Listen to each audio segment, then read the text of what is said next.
तीसरे पेज के मध्याह्न में बात चल रही थी। ये आसुरी राज्य तो है ना,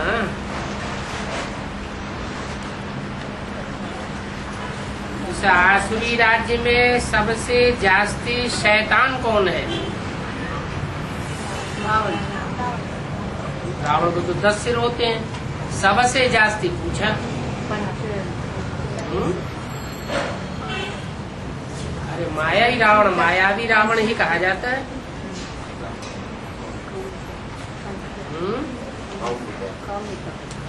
500-700 करोड़ मनुष्य आत्माएं हैं, उनमें सबसे जास्ती शैतान कौन है?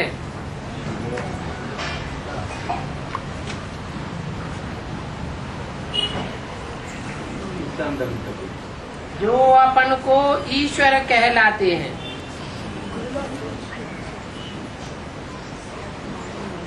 कहते हैं कि हम ईश्वर हैं।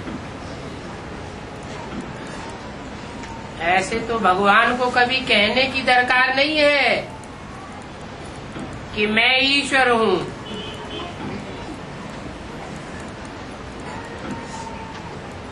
लेकिन वो टाइटल धराते हैं। श्री श्री 108 शिवोऽहम् ब्रह्मास्मि। वो तो दुनिया वालों की बात हो गई। यहाँ ब्राह्मणों की दुनिया में कौन है जो ऐसे कह के बैठ जाता है ब्रह्मास्मि, मैं ही ब्रह्मा हूँ। शिवोऽहम्, मेरे में शिव प्रवेश है।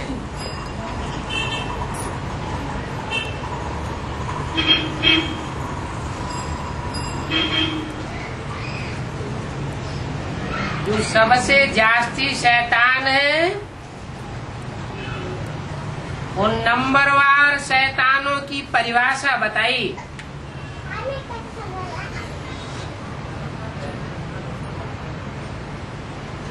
अब वो चाहे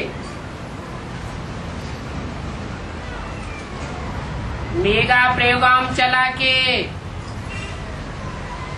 3 मूर्तियों में अपना चित्र छपा के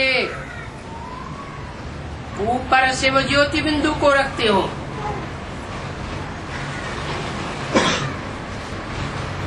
और चाहे अपने मुख से ब्रह्मास्मि कहते हो, मैं ब्रह्मा हूँ।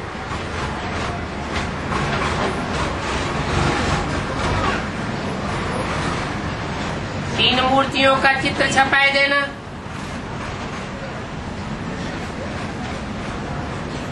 हम ही शिव की 3 मूर्तियां हैं।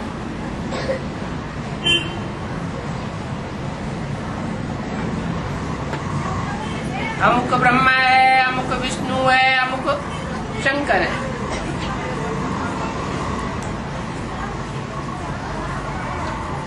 परंतु बाप बार बार समझाते हैं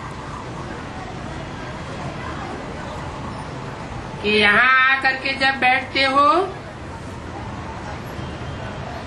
तो बाप की याद में रहो। जो अपन को भगवान कहलाते हैं या भगवान समझ के बैठ जाते हैं, ईश्वर कहलाते हैं, उनकी याद में न रहो। वो गीता का भगवान नहीं है।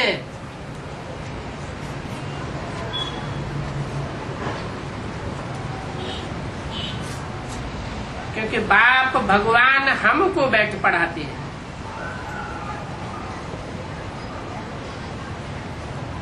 हम स्टूडेंट हैं भगवान की।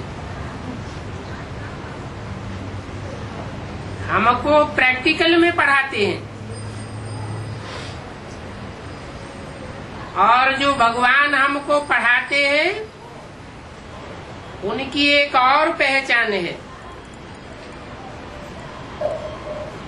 कि वो बाप भी है, वो एक ही भगवान हमारा टीचर भी है और सदगुरु भी है। एक ही है,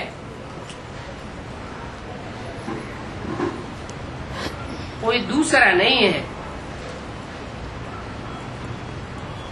सुप्रीम बाप है, उससे ऊंचा कोई बाप होता नहीं। बापों का बाप कहा जाता है। वो सुप्रीम टीचर है, उसको कोई पढ़ा नहीं सकता।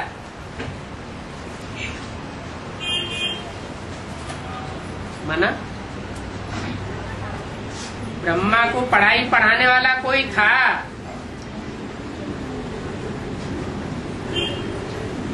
भला ब्रह्मा बाबा समझते थे कि मेरे अंदर कौन प्रवेश है?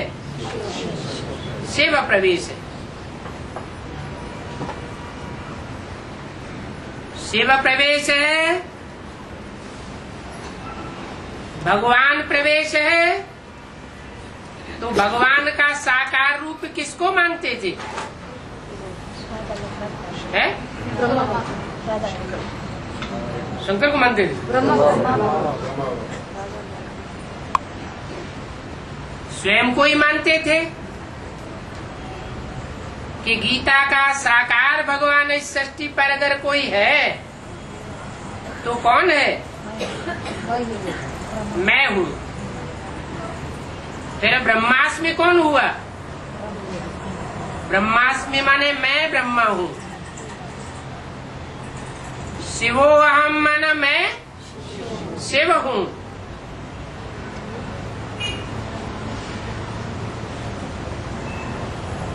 तो मनुष्य गुरुओं में सबसे बड़ा गुरु कौन हुआ? है ब्रह्मा बाबा। कुमारिका दादी के पास ये कैसे पहुंचेगी? अभी जिंदा हो गया अभी।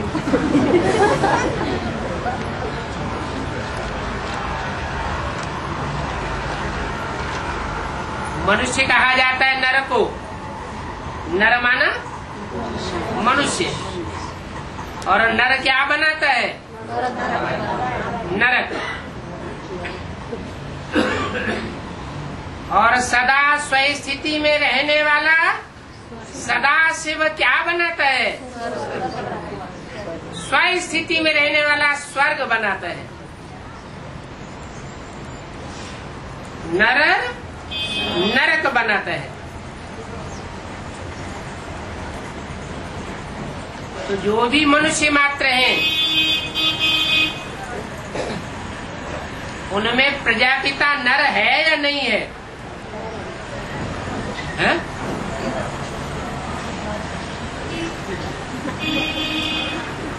मनुष्य सृष्टि का जो पिता है, सारी मनुष्य सृष्टि उसको पिता मानती है। अंग्रेज लोग एडम कहते हैं, मुसलमान लोग आदम कहते हैं,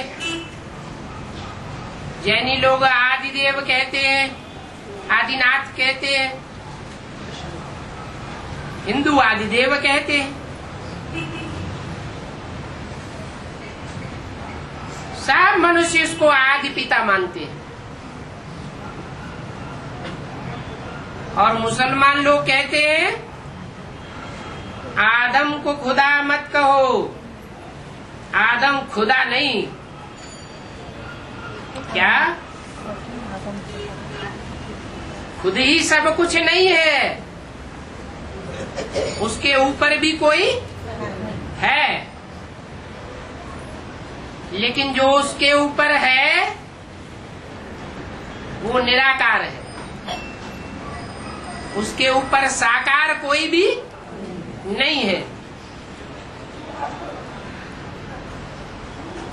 तो हमें क्या चाहिए? हमें गीता का भगवान साकार में चाहिए या निराकार में चाहिए?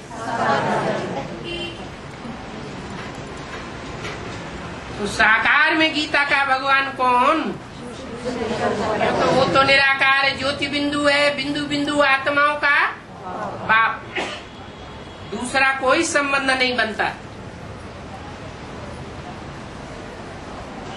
उससे हमारा जो संबंध बनता है वो बाप है, हम बच्चे, बच्चियां भी नहीं,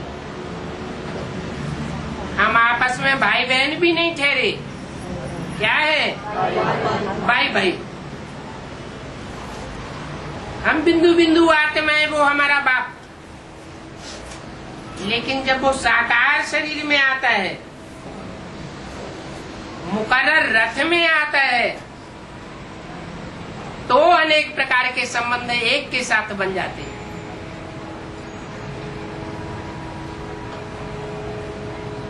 दादा लेखराज ब्रह्मा के तन में आता है तो माँ का पार्ट बजाता है।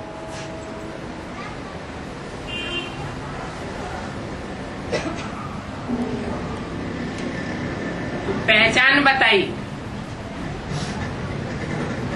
शैतान और भगवान की पहचान।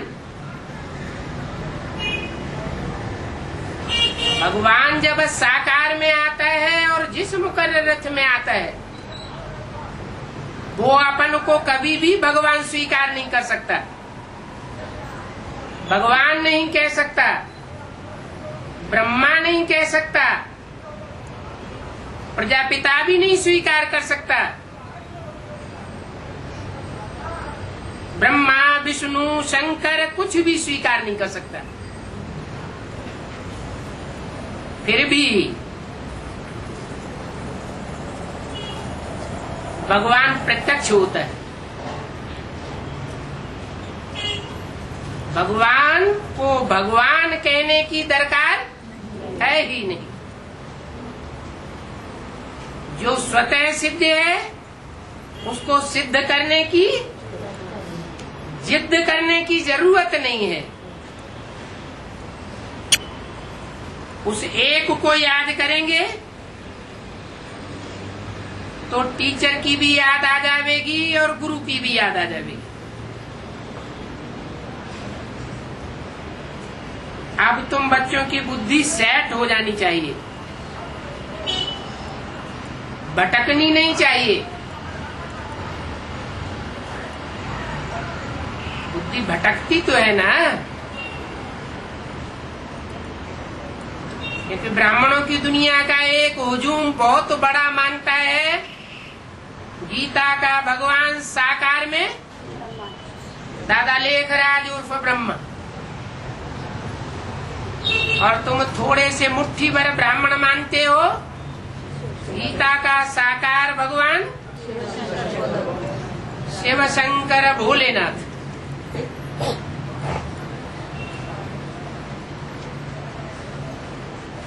तो फैसला कैसे होगा?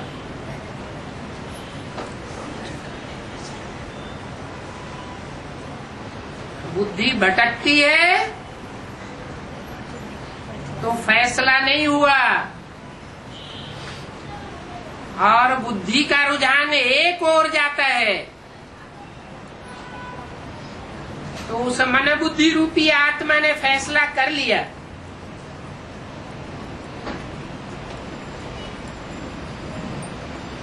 सिर्फ शिव शिव कहने से भी कुछ नहीं होगा।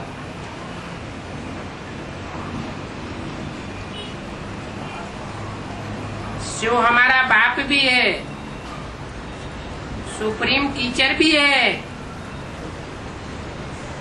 और साथ ले जाने वाला सदगुरु भी है, सदगति में ले जाता है। उस एक की कितनी महिमा है।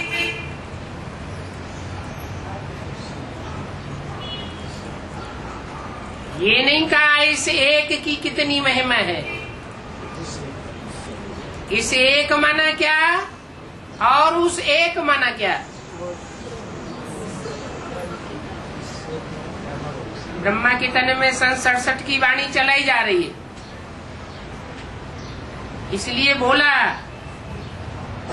उस एक की कितनी महिमा है।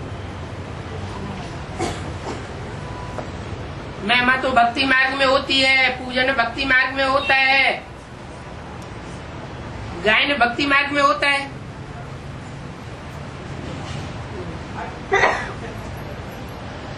ब्रह्मा विष्णु शंकर तीनों का गायन है, लेकिन तीनों का पूजन नहीं होता। दो मूर्तियों का पूजन होता है, मंदिर बनते हैं। ब्रह्मा का मंदिर नहीं बनता, पूजा नहीं होती और याद नहीं करते हैं कोई। सिर्फ वो असुर याद करते हैं जिन्होंने ब्रह्मा से वरदान प्राप्त किए।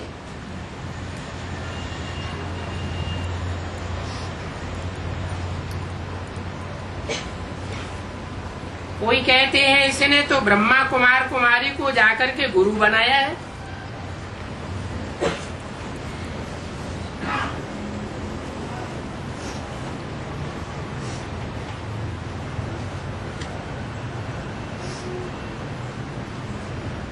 बोलो,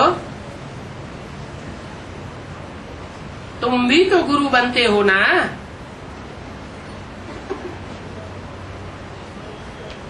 फिर तुमको सुप्रीम बाप तो नहीं कहेंगे।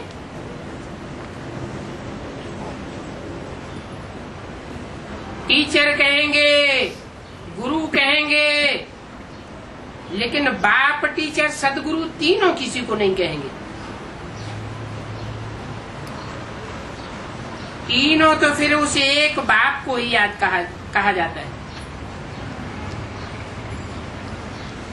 वो सबसे बड़ा बाप है। ये बात अच्छी रीति समझाना है। सबसे माना किससे किससे टैली किया है? दुनिया में जितने जितने महान बाप हैं, ग्रेट फादर्स हैं, उन सब से टैली किया।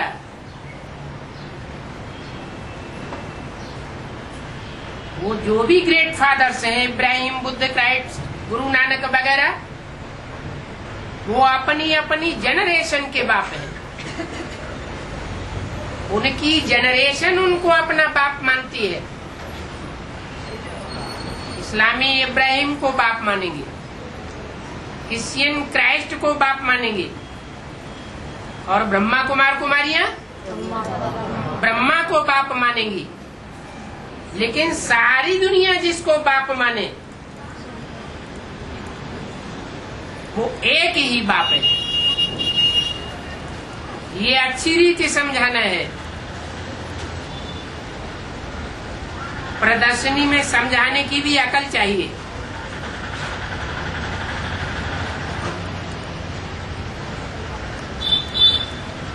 बच्चों में बोलने का ढंग तो है,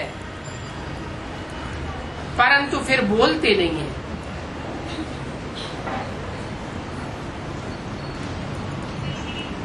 तो भी यही समझा जाएगा कि समझाने का खिर नहीं है।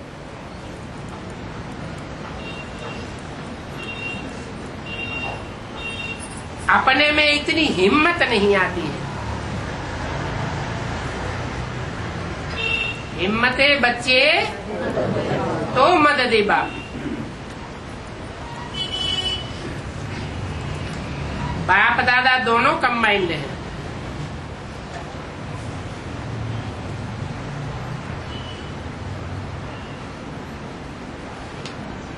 ये नहीं कहा माता पिता दोनों कंबाइंड हैं।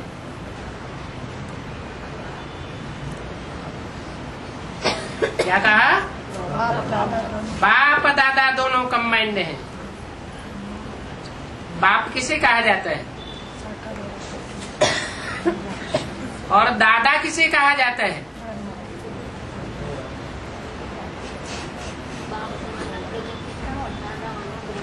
बाप माने राम बाप, और दादा माने जो बाप के बच्चे हैं 500 करोड़ 700 करोड़। उनमें सबसे बड़ा बच्चा, सबसे पहला पत्ता कौन? कृष्ण वाली सूल।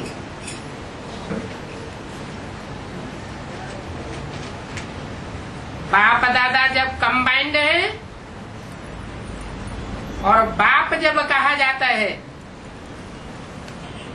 तो उस राम बाप में मुकर्रर रूप से शिव बाप तो है ही है। मुकर्रर का मतलब ही है आदि से लेकर अंत तक। बड़ी बड़ी प्रदर्शनी होती है, जैसे जयपुर में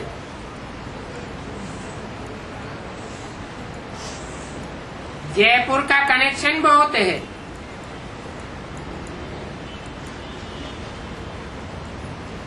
तो जो अच्छे अच्छे बच्चे हैं उनको जाकर के मुंह दिखा कर आना चाहिए।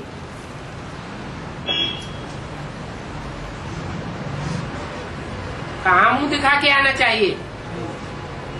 है जो राजाओं के स्थान की राजधानी है, क्या नाम बताया? जयपुर।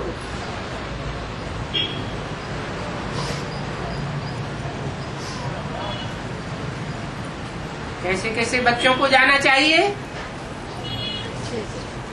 वेद का बाप बताते हैं। जैसे कुमार का है, रमेश बच्चा है,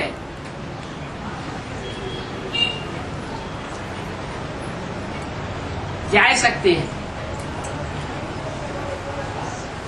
किसने बोला? कुमार का दादी ने बोला? किसने बोला? बेहद के बाप ने बोला। किसको बोला? हद की कुमार का और हद के रमेश भाई को बोला।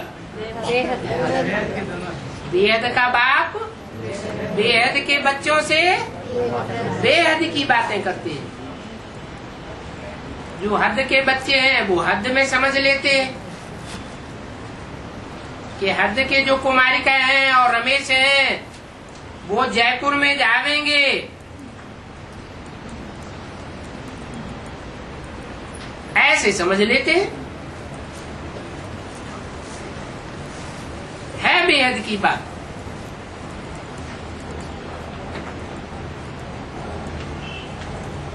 कुमारिका के साथ विश्व किशोर का नाम लिया होता, रमेश के साथ उषा माता का नाम लिया होता, वो तो लिया नहीं। किसके साथ किसका नाम लिया? कुमारिका के साथ रमेश का नाम लिया। क्यों? बेहद की कुमारिका माना जिसकी यादगार है कन्याकुमारी।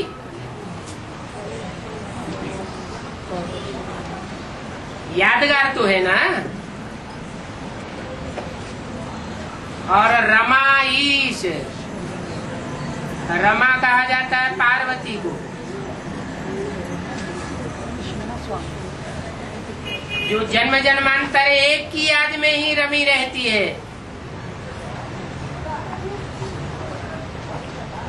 उसकी क्या प्रतिज्ञा होती है?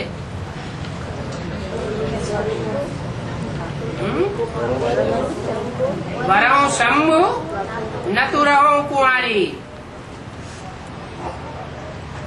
एक ही याद में रमी रहने वाली उस रमा के पति का नाम रमेश।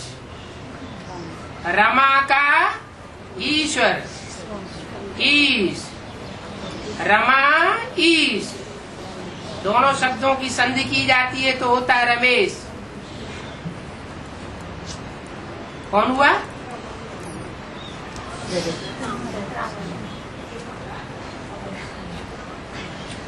प्रजापिता तो जगदम्बा का पति है। प्रजापिता को शंकर थोड़े ही कहेंगे। शंकर कहा जाता है उसे जिसमें 3 आत्माएं कार्य करती हैं, जैसे कहते हैं वर्ण संकर, इकट्ठी होकर के कार्य करती है, पता ही नहीं लगता कौन किस समय कार्य करता है। तो रमेश और कुमारिका ऐसा कोई जरूरी काम है नहीं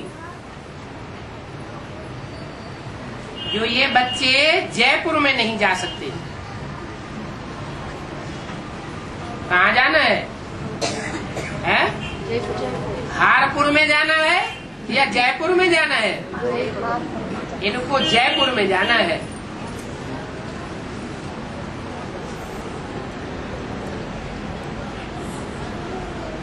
इसके अलावा गंगा भी है,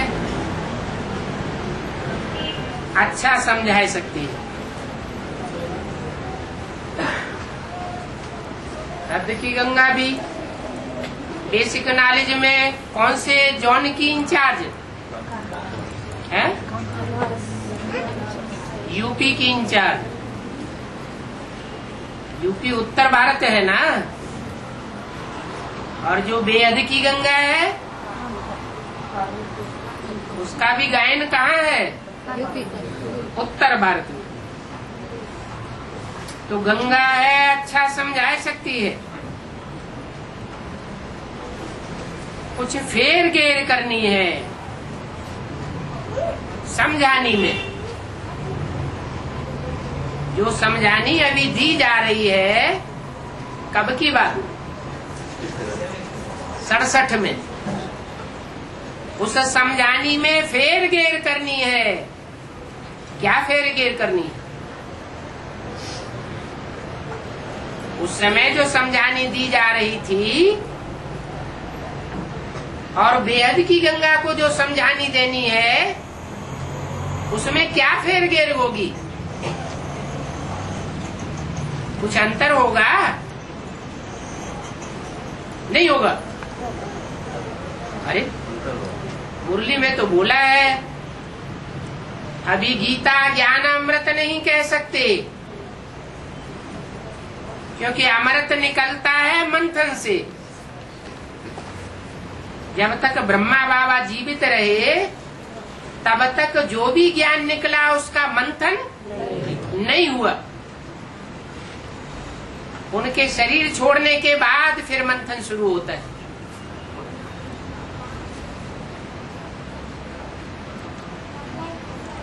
जो कथा आती है, भागीरथ ने तपस्या की,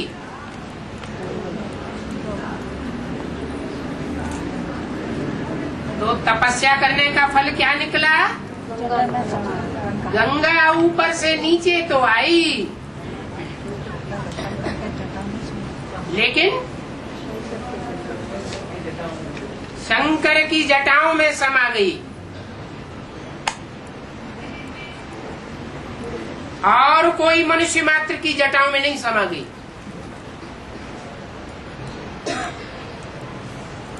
एक की बुद्धि में निश्चयात्मक ज्ञान बैठ गया। निश्चय बुद्धि विजयते का ज्ञान बैठ गया, और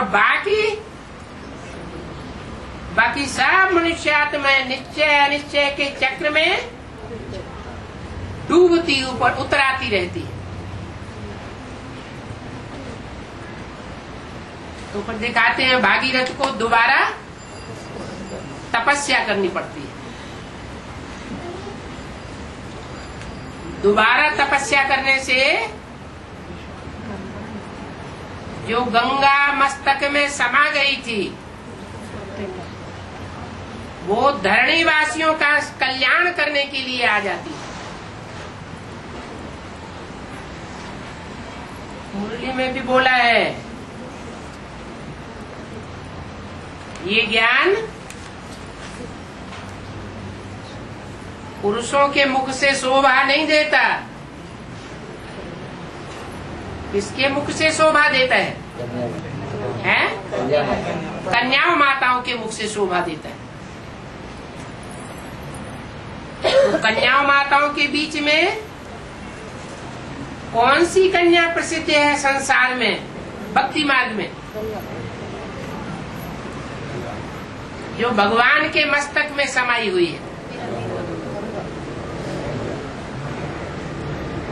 लौकिक बाप भी होते हैं तो बच्चे अच्छी दुकान संभालते हैं तो उनको बहुत प्यार करते हैं। वैसे भी कोई बहुत प्यारा बच्चा होता है, लोग उस बच्चे को देख करके खुश होते हैं तो बाप भी खुशी में आकर उसको सर के ऊपर, कंधे के ऊपर चढ़ाते हैं। तो ये वेद की गंगा की बात है। ज्ञान में कुछ फेर गेर करनी है। किसको? है? गंगा को परिवर्तन करना है, कुछ अंतर करना है। क्या अंतर हुआ कि ब्रह्मा के मुख से जो ज्ञान सुनाया गया उस समय विचार सागर मंथन नहीं हुआ, और गंगा के मुख से जब सुनाया जाता है तो विचार सागर मंथन होता है। इसलिए ज्ञान की गहराई में अंतर पड़ जाता है। तो कुछ फेर गेर करनी है। क्या करना है? अपना विचार सागर मंथन करके बाबा को बतावेंगे।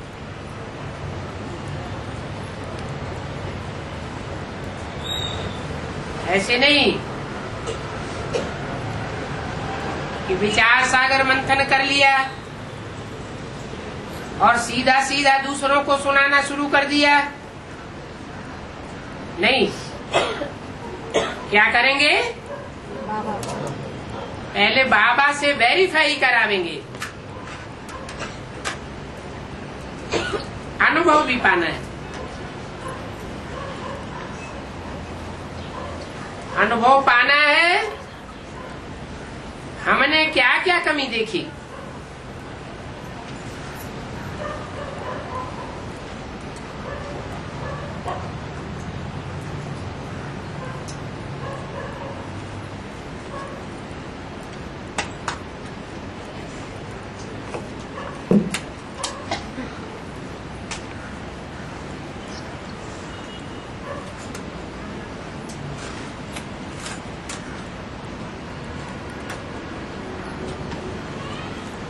अगर गाइड्स पूरे नहीं देखे तो भी काम नहीं बनता है। गाइड्स को परिपूर्ण होना चाहिए। जो सर्विसेबल बच्चे हैं उनको फिर देहभान आ जाता है।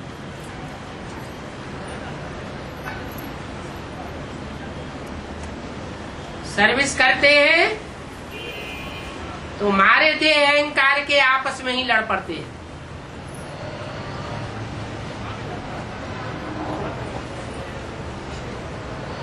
अंदर आवेगा, इनके सामने जावेंगे,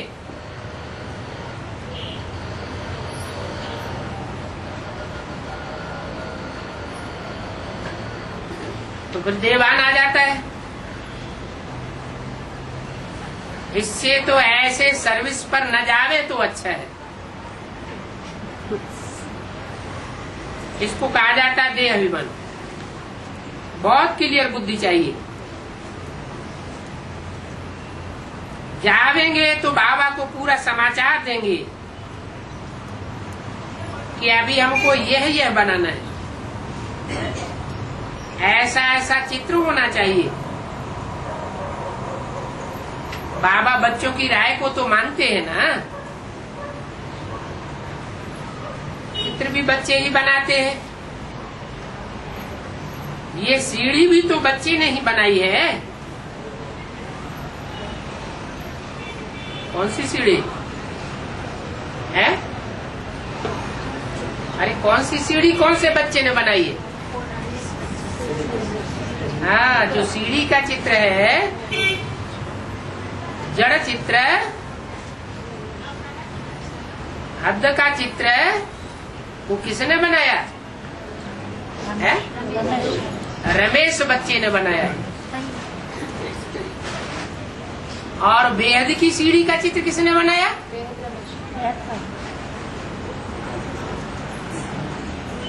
है?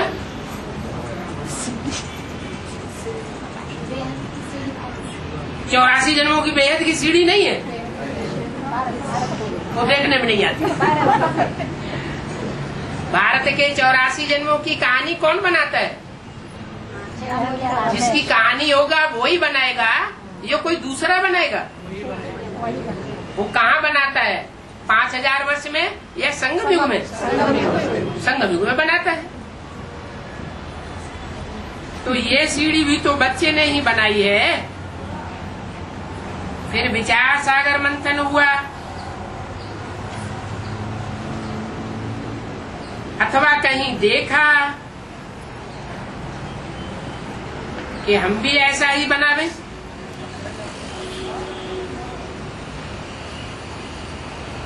तो जिसने देख करके बनाई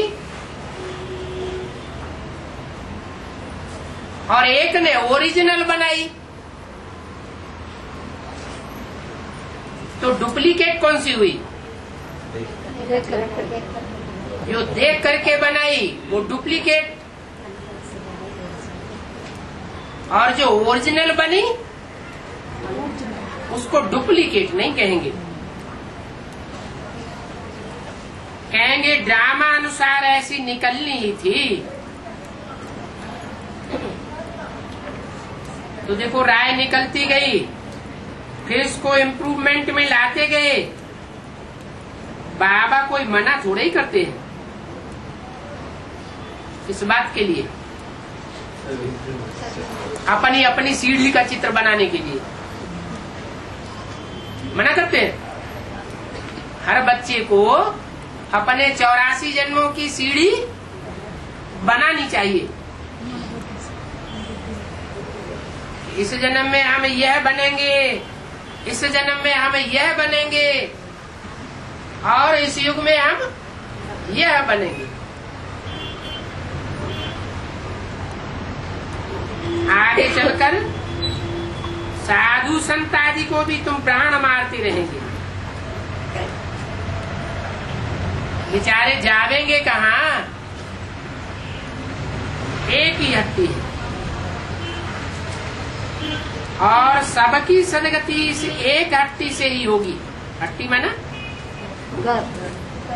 दुकान, ज्ञान रत्नों की दुकान एक ही है। ये हट्टी ऐसी है जहाँ तुम सभी को प्योर होने का रास्ता बताते हो, फिर वो पवित्र बने अथवा न बने। अच्छा, मीठे मीठे सिकिल्ले बच्चों से लिख दी है विदाई।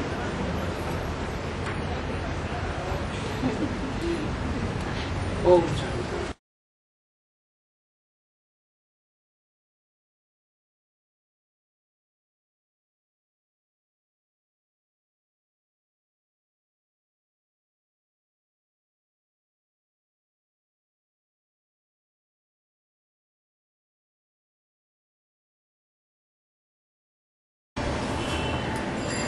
मेरे को ज्ञान के लिए टाइम नहीं मिलेगा फिर, तो इसलिए दोनों बैलेंस बनाने के लिए इतना चैरिटेबल करता हूँ ताकि मेरा हाथ भी चलता रहे, लोगों की सेवा भी होती रहे, और मैं अपना बिजी भी रहूँ।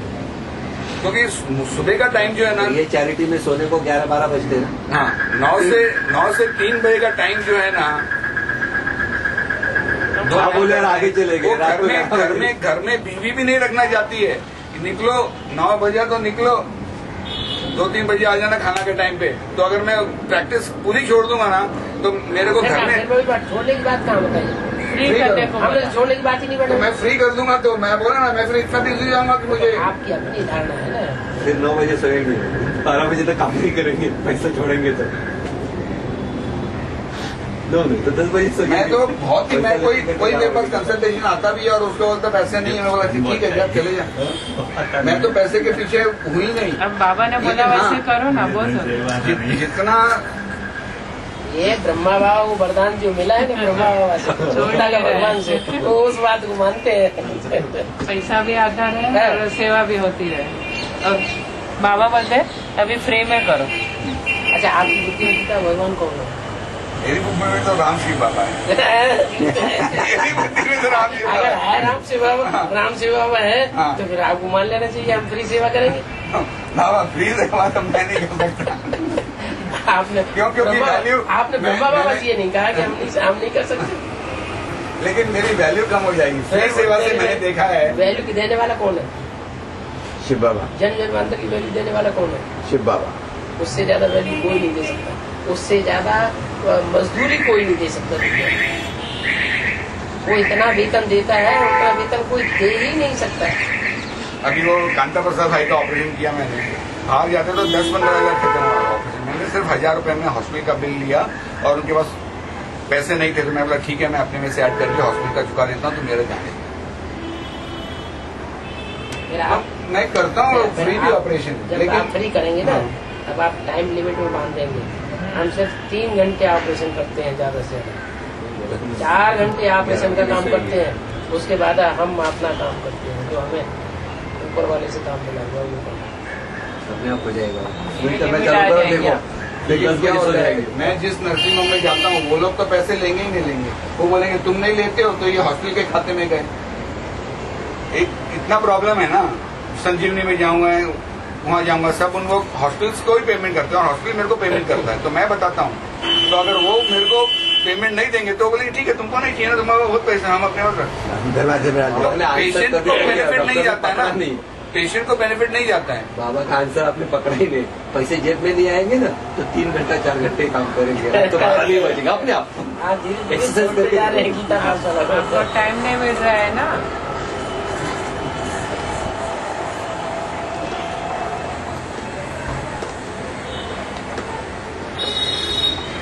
डॉक्टर के लिए 2-2.5 घंटे 2.5-3 घंटे हो गए ना ऑपरेशन करने का। क्यों?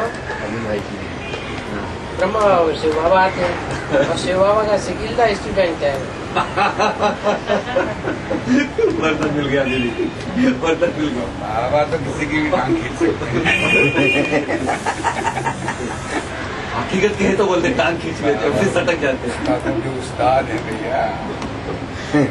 बाबा ने बोला हुआ तो है ना कि मैं बुद्धिमान की बुद्धि हूँ, फिर बाकी क्या बात है? उस्ताद हूँ तो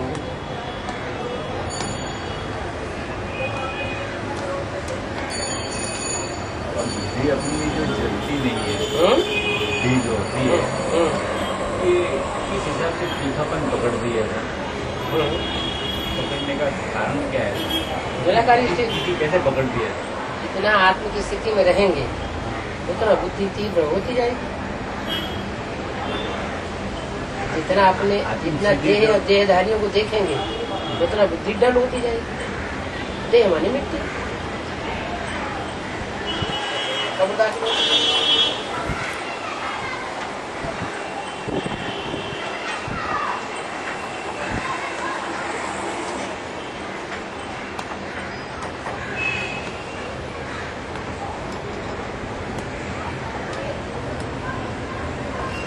आत्मिक स्थिति बोलो, प्योरिटी बोलो, बात एक ही है। बाबा कहते हैं तुम आत्मा की स्थिति में रहो, आत्मा से परमात्मा दूर ही नहीं, दूर नहीं। अच्छा बाबा, जिस्मानी यात्रा और रूहानी यात्रा, मुरली में बोला है कि बाप आकर रूहानी यात्रा पे ले जाते हैं और बाकी सब हैं जिस्मानी यात्रा में ले जाते हैं। तो हम अभी अगर हमको बाप मिला है तो क्या हमारी रूहानी यात्रा शुरू हो गई? क्योंकि रूहानी यात्रा तो यहीं पे भी मैं बैठा हूँ तो मेरी रूह जाके कंपनी से बाप से मिलके आनी चाहिए ना, तो वो तो पॉसिबल नहीं है। मेरा तो रूह यही है और मेरे को बाप से मिलने के लिए कंपनी जाना पड़ता है। ऐसे भी इनका अनुभव अलग है। ये आप अनुभव ऐसे सुना रहे हैं जैसे हाथी को अंधे लोगों ने पकड़ा हो, कोई ने पूंछ पकड़ी, कोई ने पेट पकड़ा, इतना बड़ा है, कोई ने पाँव पकड़े, कोई ने सूंड पकड़ी, कोई ने कान पकड़ा। कान पकड़ने वाला कहता सूप की तरह हाथ है, ऐसे। ये तो भक्ति मार्ग में भी आया। तो हम अभी जिस्मानी यात्रा कर रहे हैं या रूहानी यात्रा कर रहे हैं? हम भी तो बेसिक जैसे जिस्मानी यात्रा करके बाप से मिल रहे हैं। अपने अपने अनुभव सबके अलग है। लेकिन अनुभव तो भक्ति मार्ग में होते हैं ना, ज्ञान मार्ग में तो अनुभव नहीं होना चाहिए। ये भी तो अनुभव है। क्यों? ज्ञान मार्ग में तो एक ही चीज होनी चाहिए। ज्ञान में नहीं तो सबसे ज्यादा असली अनुभव होता है। ज्ञान में भी ज्ञान माने अनुभवी, ज्ञानी माना अनुभवी। ज्ञान में तो प्रत्यक्ष होना चाहिए। हाँ, प्रत्यक्ष है। अनुभवी माना है प्रत्यक्ष अनुभवी। और दूसरे भक्ति मार्ग में अनुभव नहीं होता है। अनुभव, साक्षात्कार, ये सब तो भक्ति मार्ग के वर्ड है। अल्पकाल का होता है। ये सदा का मेरा अनुभव, हर आदमी मंदिर में जाके मेरा अनुभव ये है, मेरा अनुभव ये है, मेरा अनुभव ये है। लेकिन ज्ञान में तो एक सार होना चाहिए ना। एक तरफ हो नहीं सकती। बाबा के ज्ञानी तो आत्मा बच्चे एक जैसे हैं ही नहीं। रुद्रमाला के सारे मण के नंबरवार। रुद्रमाला माना ज्ञानी आत्माओं की माला नंबरवार है। लेकिन बाप की जब रूहानी यात्रा शुरू होगी तब उनकी जो एक्सपीरियंस होगी वो सबकी समान हो जानी चाहिए ना। तो एक सूत्र में बंधे हुए। रूहानी यात्रा का मतलब है कि वो पकड़ करके देहधारियों को ले जाते हैं, चलो माउंट आबू, चलो ऐसे तीर्थ, चलो उस तीर्थ में। और रूहानी यात्रा का मतलब किसी को बाप का परिचय दिया और उसकी बुद्धि उड़ने लगी वहीं। हम उससे मिले बगैर रह नहीं सकते, हम उससे वहाँ पहुँचे बगैर रह नहीं सकते। उसको खींच हो जाए, देह को न खींचा जाए, देहधारी को न खींचा जाए, वो उसके अंदर बुद्धि में ऐसी परिचय बैठा दिया जाए कि उसकी बुद्धि उस तरफ भागने लगे और कुछ उसे अच्छा न लगे। वो आपने रूहानी यात्रा उस समय की थी संतराम में, जब यहाँ आटम बमों का विस्फोट हुआ था। अच्छा, बमों का विस्फोट हुआ तो क्या हुआ था? बम विस्फोट हुआ। उसका फैसला होने वाला 12 सितंबर। यहाँ से 2 फरलांग पे ही तो फटा बाबा, पहला बम जो फटा। नहीं 93 का बोल रहे हैं। हाँ, 93 की बात नहीं, ये अभी जो फटा है तो अभी 2 फरलांग पे ही फटा है।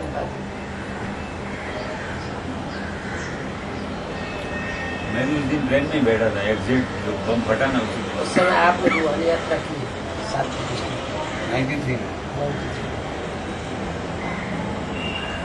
तो एक बार मैं रूहानी यात्रा अगर कर रहा हूँ तो फिर मैं डाउन क्यों जा रहा हूँ? क्यों? बाकी एक बार लिफ्ट मिल गई तो मेरे को तो परमानेंट लिफ्ट होनी चाहिए बाकी। तो दुनिया में जो हम कर्म करते हैं उसका 1 गुना पाप बनता है। ज्ञान में आने के बाद, अंजाम करने के बाद हमने भगवान को पा लिया, फिर उसके बाद अगर पाप कर्म बनता है तो उसका 100 गुना भूल जाता है। तो वो आत्मा को दबाएगा नहीं।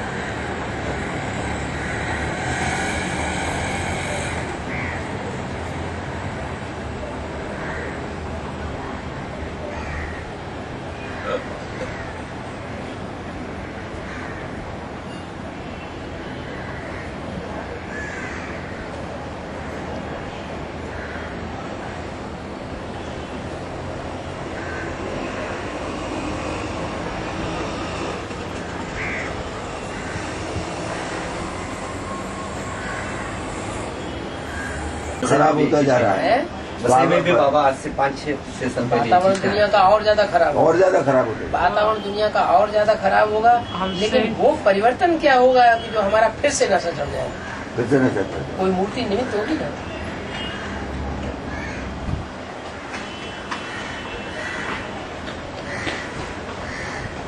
जो वातावरण बाबा आज है वो अब 10-15 साल पहले बिल्कुल नहीं था। वो बहुत खराब वातावरण है।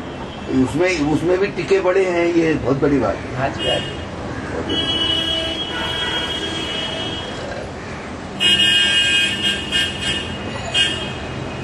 इसीलिए तो इतना फायदा भी दिया है। एक कदम में 100 कदम दिया। कदम में पदम गुना फायदा क्यों दिया? कलयुग में करते हैं इसीलिए ना, भगवान को याद करते हैं इस कलयुग में, इसलिए इतना फायदा मिला ना। क्या बाबा बराबर नहीं है? कदमों में पद्मों की कमाई। उस ईश्वरी रास्ते में बढ़ने वाली बात है। हाँ,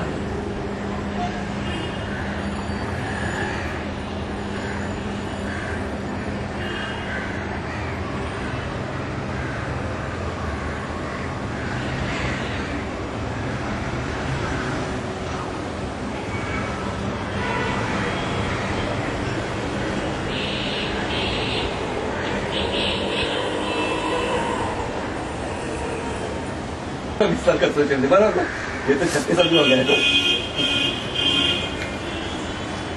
2000 का सोच के तो हमने अपनी पॉलिसीज भी सब बाबा ने कहने पे तो बाबा ने लेकिन बाबा ने सन 76 में जो बोला कि पुरानी दुनिया खलास हो जाएगी, नई दुनिया की शुरुआत हो जाएगी, वो अंदर के लिए बोला, ब्राह्मणों की दुनिया के लिए कि बाहर की दुनिया के लिए?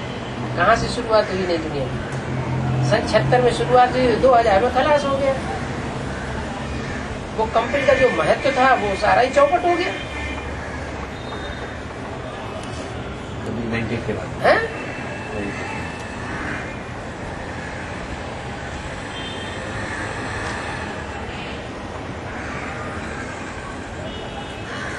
कहाँ सन्यासियों के लिए बाबा ने बोला है कि जंगल में बैठे रहते हैं, सब कुछ आता रहता है स्वतः ही, कहीं उन्हें जाने आने की दरकार नहीं। और कहाँ फिर वही रोडपति, अंतर नहीं है।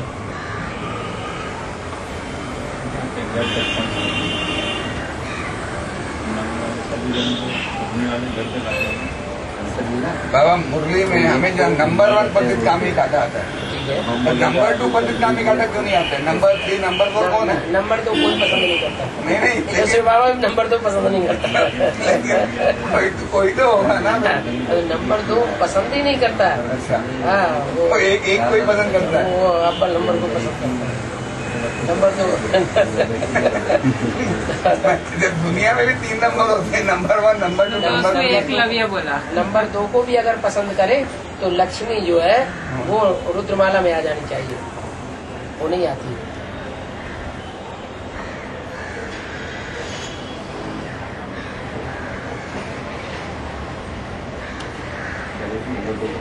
सत्य लक्ष्मी की भी कथा गाई जानी चाहिए। सत्यनारायण की उनका कथा तो सत्यनारायण के लिए बोला जाता है ना, एक के लिए एक ही कथा। हाँ, तो इसलिए ना मैंने सेकंड उसके नंबर लक्ष्मी मुकाबले को में बोला। लक्ष्मी भी कुछ न कुछ झूठी है। हाँ। इसलिए सेकंड मना किया।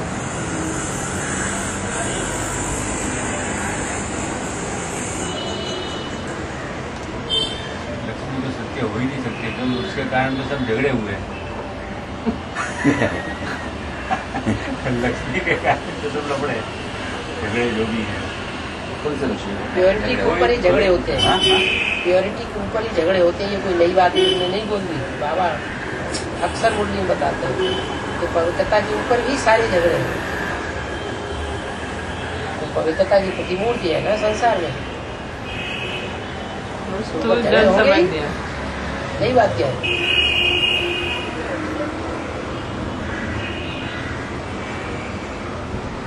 रामायण देखो, महाभारत देखो, देवासुर संग्राम, असुर संग्राम, सब में बीज निमित्त लक्ष्मी होती है कहाँ की बात है? है यहाँ की।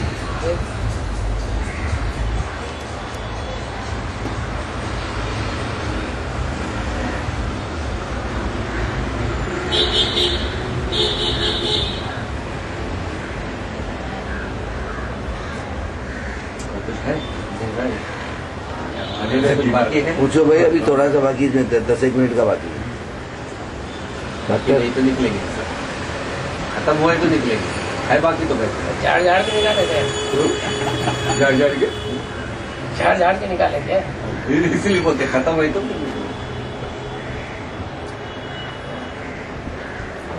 भारत साहूकार और भारत गरीब समझ में नहीं आता है। मेरे वहाँ आदि में नारायण विश्व का मालिक वो तो बहुत ड्रामे की बात है बाबा। बाल ये ड्रामा ड्रामे में जो की होता है बात वही नहीं। यहाँ शूटिंग पीरियड में तो होता है। कैसे होता है? वो होता है सन 76 में वो बैगर था, कौन भारत फुल बैगर था। भारत कौन? राम वाली आत्मा? राम वाली आत्मा। उसके पास तो घर था।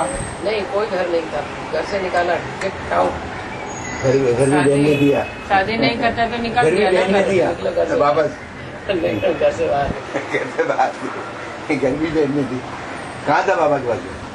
लेकिन उसमें दिखाया है कि भारत बेगर है और विदेशियों से भीख मांग रहा है। और विदेशी मुरली ये रवीश और ये अशोक ये विदेशी नहीं है, स्वदेशी तो है। मुरली में वो तो बोला है कि मांगने से मरना भला। हाँ, तो भीख मांग रहा है का मतलब जब उसकी रोटी दाल कहाँ से चल रही थी? कटोरा जो दिखाया है वो क्या क्या मांग रहा है? रोटी दाल चल कहाँ रही, कहाँ से चल रही थी? स्थूल रोटी दाल की बात थोड़ी बाबा। हाँ वो भी है, शरीर को पहले भोजन मिलेगा तभी तो आप ज्ञान नहीं चलेगा। लेकिन ये तो ज्ञान की बात होनी चाहिए ना। ज्ञान की भी बात, ज्ञान कोई सुनेगा ही नहीं। लेकिन शिव बिंदी स्थूल रोटी के बारे में क्यों बात करेगा? ज्ञान की बात करेगा ना। प्यार को कहते हैं रोटी। जो अशोक आहूजा ने मुरलिया लाई ना, है अशोक आहूजा ने मुरलिया भी लाई थी। हाँ जी, हाँ जी। अशोक आहूजा सारा मुरली का खजाना भी लाए थे। नहीं, वो असल में है स्नेह की बात, जिसमें आत्मिक स्नेह होगा तो वो सुनेगा भी सच्चाई। इसमें देहभान भरा होगा वो सच्चाई नहीं सुनेगा। तो 3 लोग सुने। हाँ जी, उन लोगों ने सुना तो कम से कम।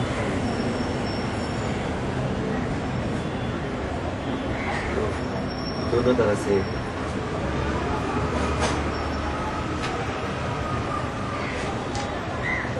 योग को खुराक कहा जाता है। योग माने बाकी कोई सुनने वाले नहीं, ये तो 3 डटे रहे हैं। ये 3 सुनने में डटे रहे कुछ समय तक, बाकी तो कौन सुन रहा था? इन्हीं की समझ में आ गई थी। सुना भी, सहयोग भी दिया। सहयोग बहुत दिया, रविश ने भी बहुत सहयोग दिया ना। सबसे पहला लिटरेचर तो उसने ही निकाला था एडवांस में। अच्छा, रविश ने शिव का डम डम बोले, अगम निगम के भेद बोले, 9 पेज का उसने लिखा फर्रा। हाँ, मगर अभी ऐसा बर्ताव करते हैं कि ज्ञान जास्ती समझ में नहीं आता है। 3-4 घंटे 5 घंटे रात में बैठ करके पूरा फर्रा तैयार कर दिया, दूसरे दिन छपा भी दिया रविश ने। हाँ जी। मगर अभी उनका बिहेवियर बाबा ऐसा रहता है जब ये जास्ती समझ नहीं रहा है। वो बोलते हैं कोर्स लगातार 3 घंटा देते हैं, छोटी छोटी करने वो टुकड़ा टुकड़ा में देना मांगता है। हमको ये नहीं होता है, थक गया लगता है इसलिए। हाँ, ग्रास में होता है। रवि भाई कोर्स कर रहे हैं। अब भी कोर्स दिए ना बीच में 1 साल भर पहले। एक साल पहले बच्ची कर चुका। दीपावली पर वहाँ पांडवन में आने के लिए बोला। हाँ, फिर वो प्रेमकांता वो कलकत्ते से आ गई, वो बदले हो गए। फिर उसे चक्कर चला गया और फिर परेशान हो रहा है। भक्ति मार्ग में बहुत साल निकाले उन्होंने। वो सिद्धपीठ वाला मुक्तानंद स्वामी के इसमें इधर मजीरा बजाना, उधर मजीरा बजाना। तो उस समय इतने ज्ञानी होने के बाद अभी ये अवस्था कैसे वापस भक्ति मार्ग में? पूरा ही बजा। यही तो ड्रामा है। ड्रामा बहुत अजीब है। वो प्रेम सागर जो तीनों में सबसे अच्छा समझा जाता था। हाँ, ज्ञान की बढ़िया बढ़िया पॉइंट निकालता था, ज्ञान के अलावा पॉइंट्स के अलावा कोई बात ही नहीं करता था। हाँ, दुकान में बैठता ही नहीं था पिताजी के साथ। अच्छा, हाँ, सारा दिन चक्कर लगाना। हाँ, वो शादी करके बैठ गया, 2-3 बच्चे भी पैदा कर लिए। आँख तब खुली जब उसकी युगल ने जान दी और नाम उसका लगा दिया। जल गया है जेल गया ना? जेल जाना पड़ा।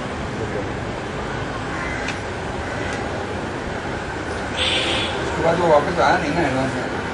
ये रवीश भाई तो आ गए और वो भी आ गए, अशोक पहुंचा भी आ गए, लेकिन प्रेम सागर वापस अशोक पहुंचा कहाँ गया? एक बार वापस आया था तो नहीं 86 नहीं 86 में नहीं, जब हम लोग आए थे तब वो कोर्स कर रहा था रोहिणी में, 16 सेक्टर में। रोहिणी में कर रहा हो, हाँ। बेवकूफ बना रहा था मम्मी को। हाँ, जो भी है उस समय मैं और अशोक पहुंचा ताना था। बाना उस समय से उसने ताना बाना बुनना शुरू किया और दशरथ पटेल को 95 में गिरफ्त हो गई। दशरथ पटेल को हमने समझाया भी, हमने कहा वो पुरानी आत्मा है, ज्यादा पावरफुल है, आप जाना चाहते हैं भले जाइए उसके पास, आप समझाना चाहते हैं भले समझाइए, लेकिन ध्यान रखना इस बात का। बस आ गई खेल में आ गए। लेकिन बाबा 1.5 साल में उन्होंने खूब सेवा तो अच्छी की। कहाँ? दशरथ भाई ने। दशरथ भाई ने सेवा अच्छी नहीं, यहाँ अपने यहाँ आने के बाद 93-94 में। 1-1.5 साल में। हाँ जी, हाँ जी, हाँ जी। सारा लिटरेचर छपाया एडवांस का। हाँ, वो लिटरेचर छपाया और अपना विजय बिहार का भी वो लिटरेचर अब तक भी काम दे रहा है, दौड़ भूत किए। अब खत्म हो गया। तो कभी कभी सोच के बाबा बड़ा विचित्र लगता है। ड्रामा विचित्र हैं? ड्रामा विचित्र है। हाँ, ड्रामा विचित्र है।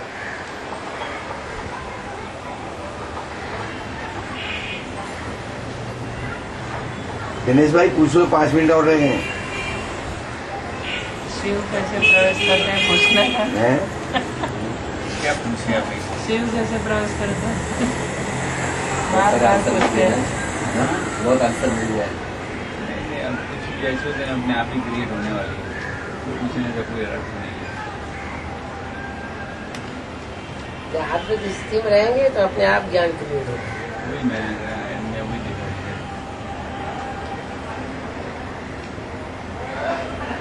विस्तार अपने आप हो जाता है। बीज समय बनने समय में लेफ्ट विस्तार। टाइम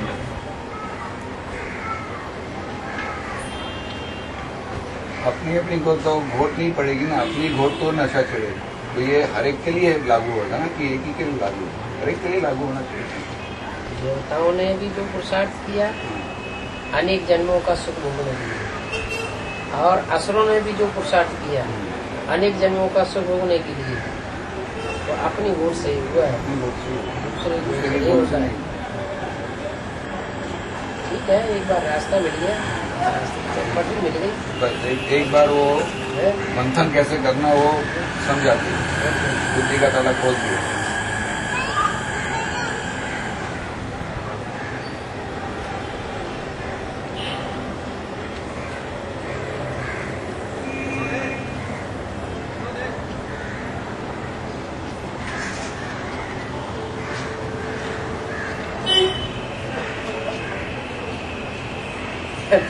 कहते हैं ले भाई 5 मिनट का है, वो पूरा करा दे। आपका क्या बोलना चाहते, क्या मेरा हुआ? ये क्या घर में जाता है, घर में जाता है, बच्चे इसके ऊपर हमला कर देते हैं। अच्छा, वो 5 मिनट सुना इसके।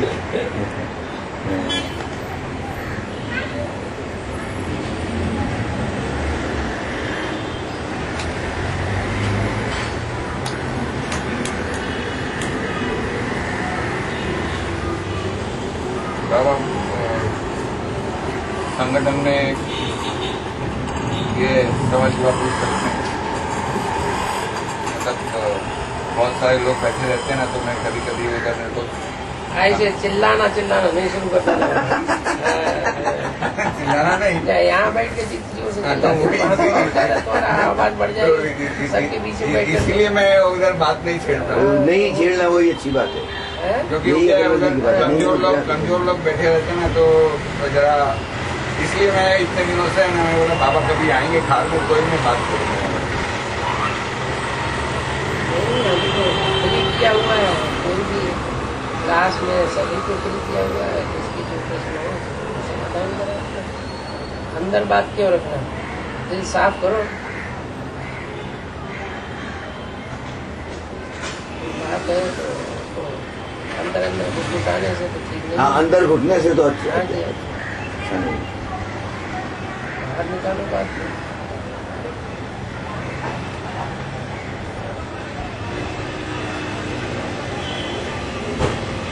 मुरली में बेसी में मैंने पॉइंट छोड़ा था कि सूक्ष्म वतन 40 साल के लिए रचा जाता है। किसके लिए बोला है ये पॉइंट? तो ये सूक्ष्म वतन कब से, ये 40 साल कब से किसके लिए बोला गया? मुझे नहीं पता। एक आत्मा जी ब्रह्मा के लिए। ब्रह्मा प्रजापिता प्रजापिता 60 साल सूक्ष्म वतन में कब से खत्म हो, 36 उसके सूक्ष्म वतन के ऊपर विश्वास खत्म। नहीं, उसका सूक्ष्म वतन 40 साल कब से कब का पीरियड? 76 से लेकर के 76 तक 76 तक। है? ये बड़े सूक्ष्म वतन तब था। खत्म।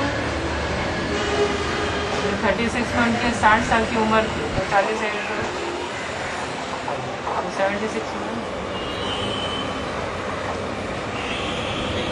ऐसे नहीं बोल सकते कि भाई 69 से जब ब्रह्मा सूक्ष्म वतन में वासी बना तब से सूक्ष्म वतन शुरू हुआ, और जब ब्रह्मा माउंट आबू जाना बंद कर देगा, जब माउंट आबू जाना बंद कर देगा 2009 तक, तो ये 40 साल का सूक्ष्म वतन ये साक्षात्कार वगैरह जो है हाँ। वो भक्त आत्माओं के लिए है या ज्ञानी आत्माओं के लिए है?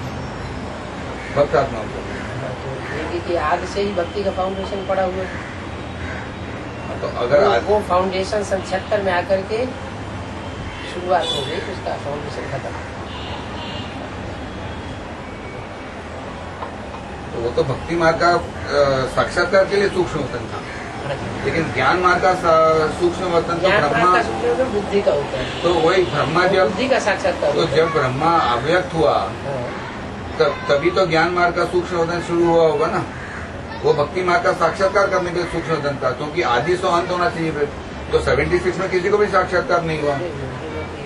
सूक्ष्म वतन में 40 वर्ष के लिए रचता हूँ, माना सूक्ष्म वतन, फिर ये भी बोल दिया सूक्ष्म वतन कुछ होता ही नहीं। हाँ, एक मुरली में बोल दिया कि सूक्ष्म वतन कुछ नहीं होता, लेकिन दूसरे मुरली में बोल दिया सूक्ष्म वतन में 40 साल के लिए रचता हूँ। रचता हूँ तो किसके लिए रचता हूँ? भक्त आत्माओं के लिए कि ज्ञानी आत्माओं के लिए? जब भेद के ड्रामे की बात हो रही है, जब भेद के ड्रामे की बात हो रही है, तो ज्ञानी आत्माओं के लिए तो आकारी मनन चिंतन मंथन कब शुरू हुआ? ज्ञान तो सूक्ष्म वतन ज्ञान तो नहीं, राम वाली आत्मा का सूक्ष्म वतन कब शुरू हुआ? जब वो यज्ञ में आया तब शुरू हुआ ना, कि 36 से शुरू हुआ। 36 से कैसे उसको 36 से ही उस साक्षात्कार करके सारे इकट्ठी हो रही थी। ये सारा 9 लाख में आवाज फैल गई वहाँ से नेत्राबाद में। राम की आकारी स्थिति तो जब मुरली पढ़ने के बाद से बनी ना, कि राम ने जब मुरली पढ़ी तब उसका मनन चिंतन मंथन चला, तब सूक्ष्म वतन बोलेंगे कि तब शुरू हुआ सूक्ष्म वतन। वो ज्ञान मार्ग का सूक्ष्म वतन जो आकारी दुनिया होती है, उसका मनन चिंतन मंथन की दुनिया बोलते हैं। जैसे आपने कई कैसेट में बोला है कि आकारी दुनिया है मनन चिंतन मंथन की दुनिया, तो मनन चिंतन मंथन की दुनिया तो 69 के बाद से शुरू होनी चाहिए। उसके पहले तो किसी का भी मनन चिंतन मंथन नहीं चला।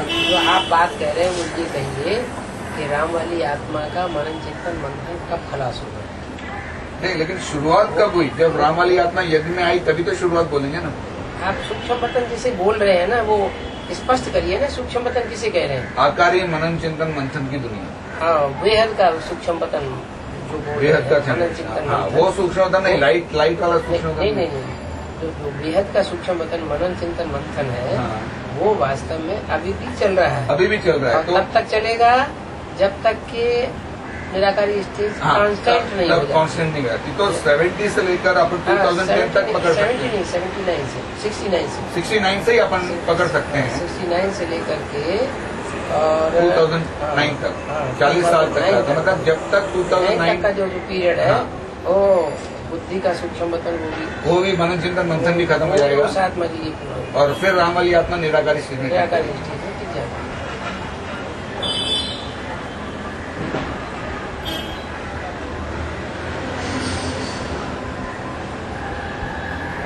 एक बार फाउंडेशन तो लग जाए असुरों और देवताओं का मनन चिंतन मंथन करने का।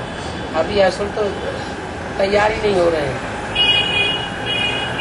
असुर तैयार नहीं हो रहा। असुर तैयार ही नहीं हो रहे हैं मंथन के लिए। और देवता कौन है फिर?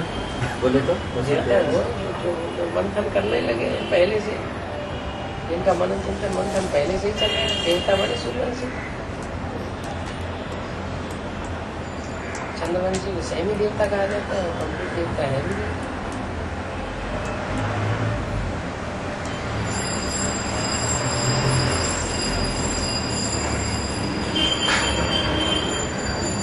असुर को बाबा तैयार नहीं हो रहे अपन। नहीं सुनना चाहते हैं, हाँ, वो तो अभी एडवांस की बात ही नहीं सुनना चाहते। उन्हें कुछ तो निश्चय बैठे कि हाँ कोई चीज है, तब वो मनन चिंतन मंथन की श्रेणी स्वीकार करें, पटरी स्वीकार करें।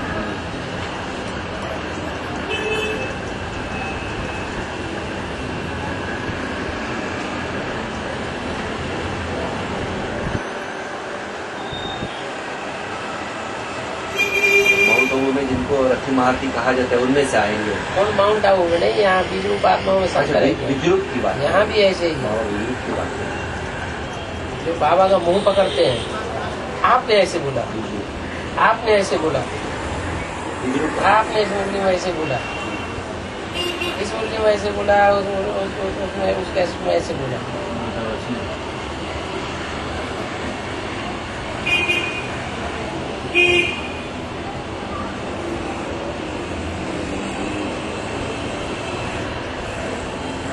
उनकी बुद्धि में जब बैठेगा तो वो भी ऐसे ही बोलेगा।